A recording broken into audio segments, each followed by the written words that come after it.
বিকালের নাস্তায় ঝটপট মজার কোনো আইটেম তৈরি করতে চাইলে তার জন্য এই রেসিপিটা পারফেক্ট। খেতে অনেকটা পিৎজার মতো, ছোট থেকে বড় সবাই অনেক বেশি পছন্দ করবে। আসসালামু আলাইকুম everyone, welcome back to my channel. আজ আপনাদের সাথে খুবই মজার একটা নাস্তা রেসিপি শেয়ার করছি। আশা করছি সবার কাছে অনেক বেশি ভালো লাগবে আর অনেক সহজও লাগবে। আমার বিশ্বাস এই রেসিপিটা আপনি বাসায় একবার বানালে বারবার বানাতে বাধ্য হবেন।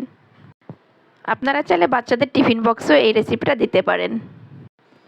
তো চলুন আর কোনো কথা না বাড়িয়ে ভিডিওতে একটা লাইক দিয়ে রেসিপিটা শুরু করে দেই।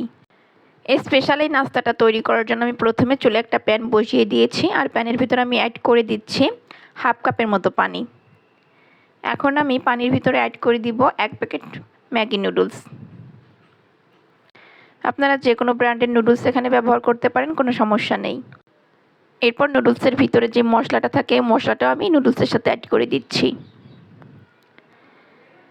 তারপর একটা স্প্যাচুলা দিয়ে বেশ ভালো মতো এটাকে নেড়ে চেড়ে ছাড়িয়ে নিচ্ছি। মিডিয়াম হিটে আমি নুডলসটাকে রান্না করে নিব। যতক্ষণ না পানিটা শুকিয়ে যাচ্ছে ততক্ষণ আমি নুডলসটাকে রান্না করে নিয়েছি।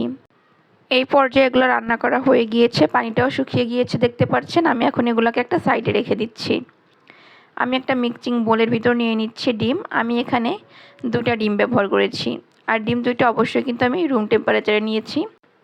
অ্যাড করে দিচ্ছি কাঁচা মরিচ কুচি, আপনারা আপনাদের পছন্দ মতো ঝালটা ব্যবহার করবেন। বড় সাইজের একটা পেঁয়াজ কুচি দিয়েছি আর আমি মিডিয়াম সাইজের একটা আলু গ্রেট করে নিয়েছিলাম, সেটা অ্যাড করে দিলাম। কিছু ধনিয়া পাতা কুচি দিয়ে দিলাম। গোলমরিচের গুঁড়া দিয়েছি 1/3 চামচ। দিয়ে দিচ্ছি হলুদের গুঁড়া, লাল মরিচের গুঁড়া 1/3 চামচ করে। তারপর আমি এর ভিতরে অ্যাড করে দিচ্ছি স্বাদ মতো লবণ। আমি এখানে হাফ চামচের মতো লবণ ব্যবহার করেছি। অ্যাড করে দিচ্ছি ভাজা জিরার গুঁড়া হাফ চা চামচ। এখন সব কিছুকে বেশ ভালো মতো মিক্স করে নিচ্ছি। আজকের এই নাস্তাটা বানানোর পরে আমার বাচ্চারা অনেক মজা করে খেয়েছে আর ওরা বলেছে এইভাবে আমাদেরকে নুডলস রান্না করে দিবে। ডিমের মিশ্রণটা বেশ ভালোভাবে মিক্স করা হয়ে গিয়েছে। এখন আমি চুলে একটা প্যান বসিয়ে দিয়েছি আর প্যানের ভিতরে আমি অ্যাড করে দিচ্ছি তেল। আমি এখানে 1 টেবিল চামচের মতো তেল ব্যবহার করেছি। চারদিক দিয়ে ঘুরিয়ে নিয়েছি। এখানে কিন্তু খুব বেশি তেল দেওয়ার প্রয়োজন নেই। এখন ডিমের মিশ্রণটা আমি এর ভিতরে অ্যাড করে দিচ্ছি আর এই পর্যায়ে চুলার জালটা একদম লো হিটে রেখেছি। ডিমের মিশ্রণটাকে আমি চারিদিকে ছড়িয়ে দিচ্ছি।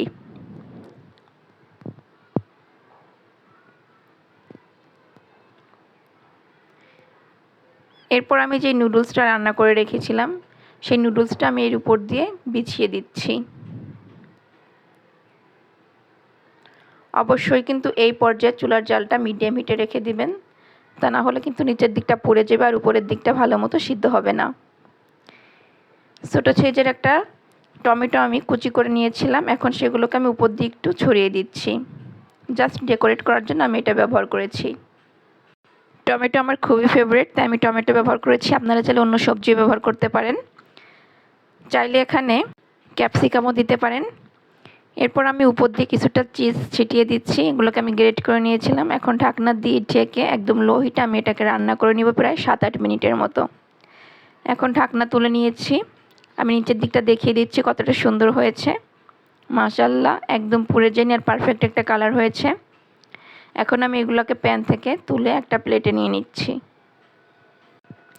এই মজার নাস্তাটা বানাতে কিন্তু খুব বেশি প্যারা নেই, বানানো একদমই সহজ, খেতে কিন্তু অনেক বেশি টেস্টি। আপনারা চাইলে আপনাদের পছন্দ মতো চিজের পরিমাণটা আরও বাড়িয়ে দিতে পারেন, খেতে আরও ভালো লাগবে। তো আজকে আমি কিন্তু একটু কম পরিমাণেই ব্যবহার করেছি। নাস্তাটিকে এখন আমি একটা ছুরি দিয়ে কেটে নিচ্ছি। এর ভিতরটা কিন্তু একদম পারফেক্টভাবে হয়েছে। বাসায় হঠাৎ কোনো মেহমান আসলেও কিন্তু আপনারা চাইলে এই রেসিপিটা তৈরি করে সার্ভ করতে পারেন। একদম কম সময়ে মেহমানদারি হয়ে যাবে। মাশাআল্লাহ, দেখুন নাস্তাটা কতটা সুন্দর হয়েছে আর ভিতরটা একদম পারফেক্ট হয়েছে। নিচের দিকে ডিমের লেয়ার আর উপরের দিকে চিজ আর নুডলসের স্পেশাল একটা স্বাদ, খেতে জাস্ট অসাধারণ। আশা করছি ভিডিওটা সবার কাছে অনেক বেশি ভালো লেগেছে আর অনেক সহজও লেগেছে। ভালো লাগলে অবশ্যই লাইক কমেন্ট শেয়ার করে পাশে থাকবেন। আজকের মতো এখানেই বিদায় নিচ্ছি। এতক্ষণ যারা আমার ভিডিওর সাথে ছিলেন সবাইকে অসংখ্য ধন্যবাদ। আসসালামু আলাইকুম।